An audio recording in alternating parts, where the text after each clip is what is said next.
એક નામ યાદાર કૃષ્ણ કહીએ રે, એક નામ યાદાર કૃષ્ણ કહીએ રે, રામ નામ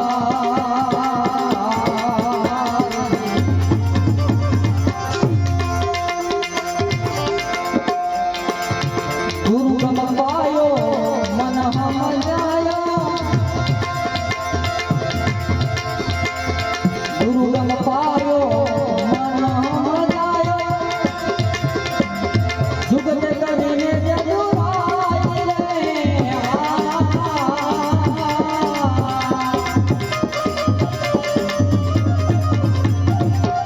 ગંગાદાસ કો જ્ઞાન બતાયો, ગંગાદાસ કો જ્ઞાન બતાયો, ગુરુ રામદાસ મહારાજ ગયા કરીને રે, રામદાસ મહારાજ ગયા કરીને રે, રામ નામ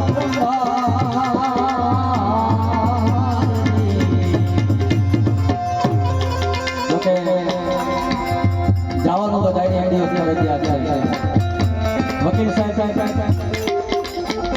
સોમવારથી માંડીને રવિવાર સુધીમાં 7 હાર આવે. એ 7 હારમાં એક વાર આપણો પણ છે.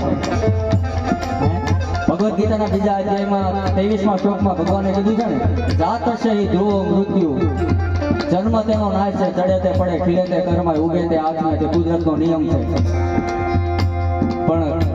કાળ ગમે ત્યારે પડે ને, કાળ વહમો જ લાગે. એટલે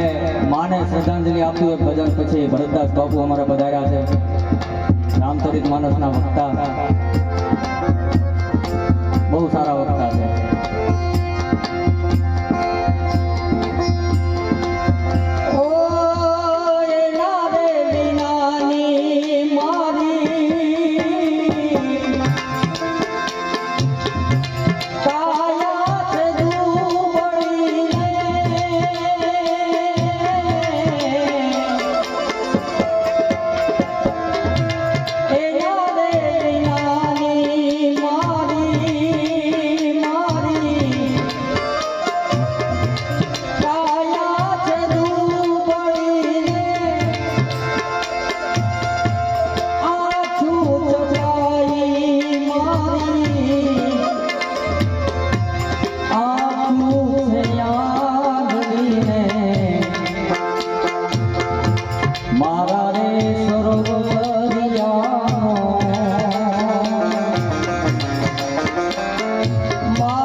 કે જવાનું બધાય એક દિવસ ફરજિયાત છે, પણ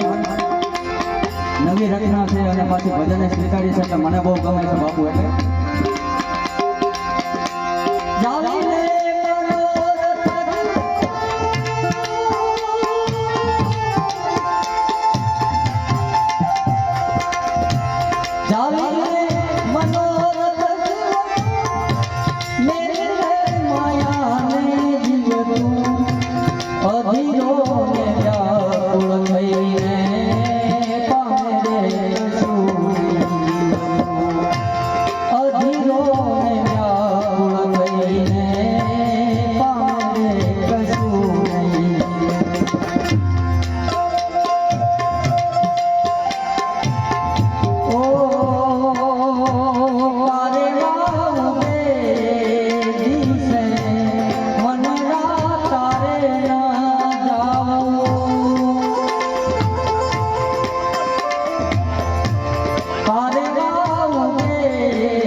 જમે તારી તોલે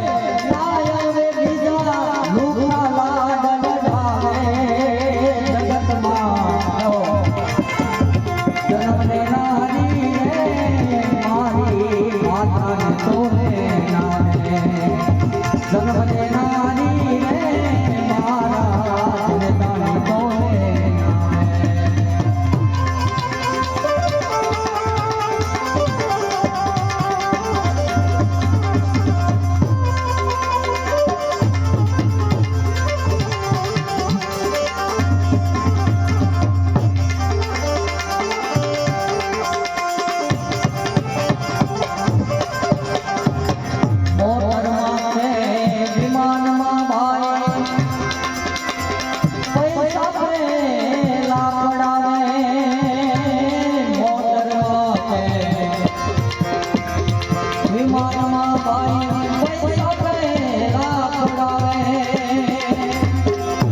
કહાવે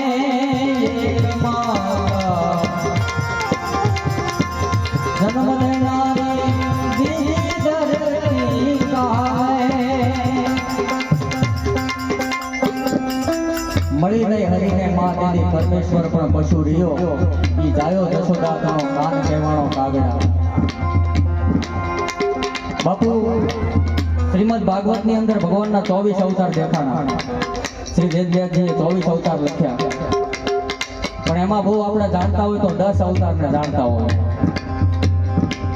એથી આગળ જાણતા હોય તો ભગવાન રામને જાણીએ કૃષ્ણને જાણીએ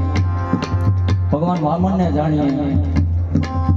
પણ કવિ કાક બાપુ એક દુઓ લખ્યો મળી નહીં હરીને માં દીદી પરમેશ્વર પણ પશુ રહ્યો ઈ જાયો જશોદા તણો કાન કહેવાનો કાગડા કાંઈક જે માના અવતાર માના દ્વારા જે અવતાર લઈને આવ્યા એને આપણે ઓળખીએ છીએ બાકી તો ભગવાનના અવતાર ઘણા છે કચ્છપ અવતાર છે એક હાથીને બચાવવા માટે ભગવાને શ્રી હરિ અવતાર લીધો હતો હે ગોવિંદ હે ગોપાલ બધું જીવન હારે રામ દરબારની અંદર 200 રૂપિયા ગૌરાંગભાઈ તરફથી આવે છે અમદાવાદ વાળા માટે કાક બાપુએ લખ્યું છે કે મળીને હરીને માં દીદી પરમેશ્વર પણ પશુ રહ્યો ઈ જાયો જશોદા તેનો કાન કહેવાણો કાગડા મોતે નાડું માંડ્યું જમ જડાફા ખાય તોય સોરુની ચિંતા થાય માને કેમ વિસરીએ કાગડા માણસ ગમે એટલા પ્રયત્ન કરે પણ 3-4 ઋણ એવા છે કે એમાંથી કોઈ દી બચી ન શકે એક માતા પિતાનું ઋણ એક પોતાના ગુરુનું ઋણ અને કાંઈક આ માં ધરતીનું ઋણ આના જે ઋણ છે એ ગમે એમ કરે ને કદાચ પોતાના ચામડાની મોજડી કરીને શિવડ પહેરાવે ને ગુરુને તોય ઓછું પડે એટલે આ 2-3 જે છે વ્યક્તિઓ એમને હાથ લેવા એક માતા જન્મ દેનારી બીજી ધરતી કહાવે બીજી ધરતી કહાવે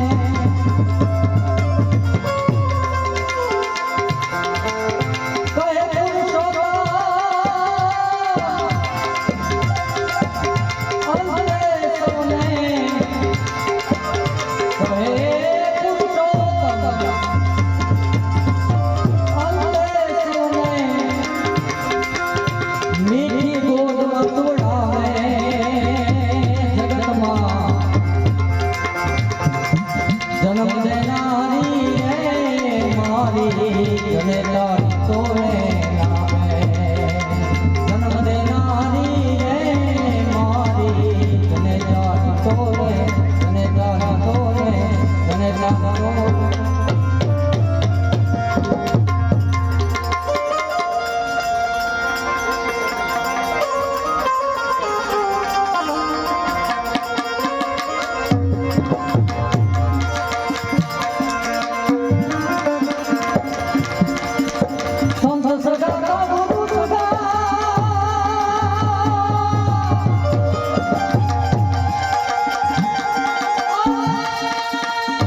સંત બને પરમાર્થી